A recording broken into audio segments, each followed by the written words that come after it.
yabivuga ko nseka nabi uwo nguwo twaguruka. Ntabwo ndibuze kuvuga ko Brian yarakajwe n'ubusa. Haje rumazi zivuga ko umuntu anyanga, ntabwo ntigeze hanyuma uretse gato ya Sheri, uretse navuze ko ari rumazi ni ibigambo bidafite ibimenyetso by'ibihuha, unyumve. Ariko noneho nyuma yaho urimo kumva nkabona ahantu wankomojeho, urukumva. Ntabwo ntekereza ko, ariko ubwo urumva niba ari ikintu utari kumva, wowe wabivuze neza cyane. Ariko kuvuga ngo kwa ba Buryohe bo ni abantu bakuru, urimo kunyumva, ibyo bari gukora biragayitse kuko bari kubikorana n'umuntu usanzwe abikora. So ni ukuvuga ngo Brian waramufashe, uvuga ko bariya bo uri kubanga, uri kwamagana no gukora ibigayitse, ariko uwo ngo ntibakaba basubizanya n'usanzwe ubikora. Brian nubwo adashobora kubyarura hano, ariko urumva ni ikintu kibangamye. Ntabwo Brian azwi nk'ikibi, ntabwo Brian azwi nk'ikintu uretse gato, ntabwo azwi nk'ikintu gikora ibigayitse ku buryo wagaya ba Buryohe. Nta kintu Brian akora kirenze icyo ba Buryohe bakora. Oya uretse gato mazi unyumve. None aha ngaho uravuze ngo Brian wowe tumumenyere nk'umuntu usanzwe utukana.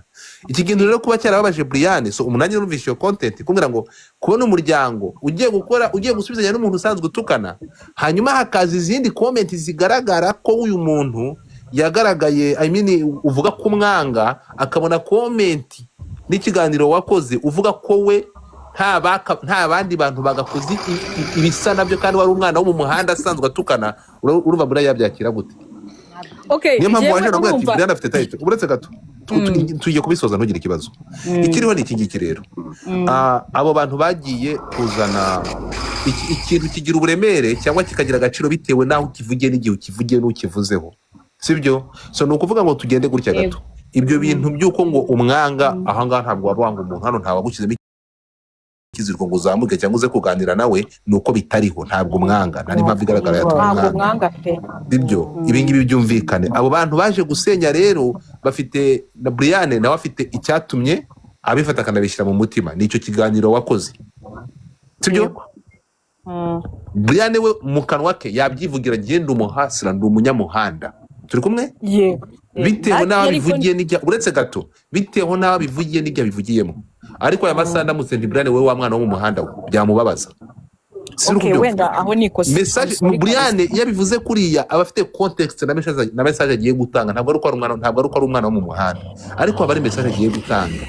So rero wowe kubivuga ugaragaza ko ari ukwari, sibyo? Ukamuha iyo identité, bihita bisoundinga nabi. Ntabwo biba gifitanga ya message Brian yabivuganye. Reka ibyo ngiye tubishyira uruhande rero. Brian ntabwo Beya akwanga, ntabwo yabara.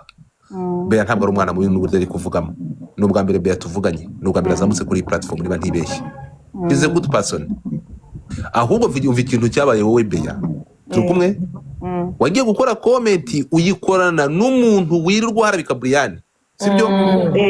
Ego. Tubyumvikane. Uriya mugabo wagiye gukora n'ikiganiro, ntabwo niba wari ubizi neza, kuko uriya Bosco yirirwa atuka ba Brian abaharika, urabizi. Niba ukora nawe urabizi. Oya, na Bosco nyuma twarabipfuye rega, nyuma twarabipfuye.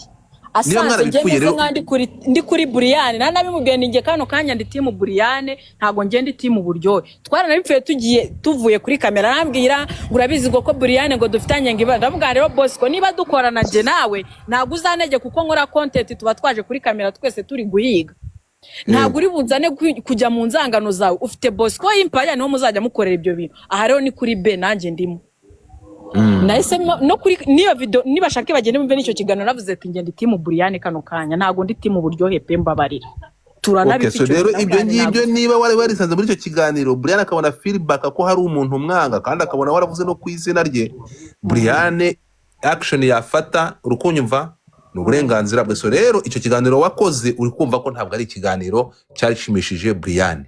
Ahubwo ni cyangwa ni kumwe baba bagenda bakatira, ari ukuntu abantu bakora ikiganiro bakagenda bagakatinga. Urukumva ntabwo bakatira none tubigusa ibyiza. Nawe urabizi ko umuntu umunyarwanda ni ibintu byiza ntabwo ashobora kubikatinga nkabikwereka. Ireberamo bya bintu buryo Brian urabizi ntabwo byari umwana mu biframe. Beya kuva yazana ugatangira ntabwo ari umwana. Narambiwe Beya yawe. Wavuze Beya uri kwanda. Ngaho noneho Brian ko tuzi ko nawe uri umwana mwiza ntari birye, dore mwegeranye mwiza mana we mukuru umwiyegereze uretse gato mukuru umwiyegereze kururira be aho ngaho umwiyegereze urumva niyo mvugiye ariko hejuru iyi be ya Godfrey waretse kwica izina ry'undi mwana okay kurura be uretse gato kurura be umwiyegereze sibyo oya njyewe ubu birarangiye njyewe ibuno rirakandika niba na ngombwa erega wanamutwara kuri date bitwaye iki Brian tubwire ni wowe ugezweho ku ijambo ibyo be avuze wowe urarenzaho iki imbabazi kuzirikana urukundo gushyira hamwe n'amahoro urabyemera cyangwa nubye oya njyewe ubu birarangiye Pastor Korode aragira ati umupolisi yagonze umuntu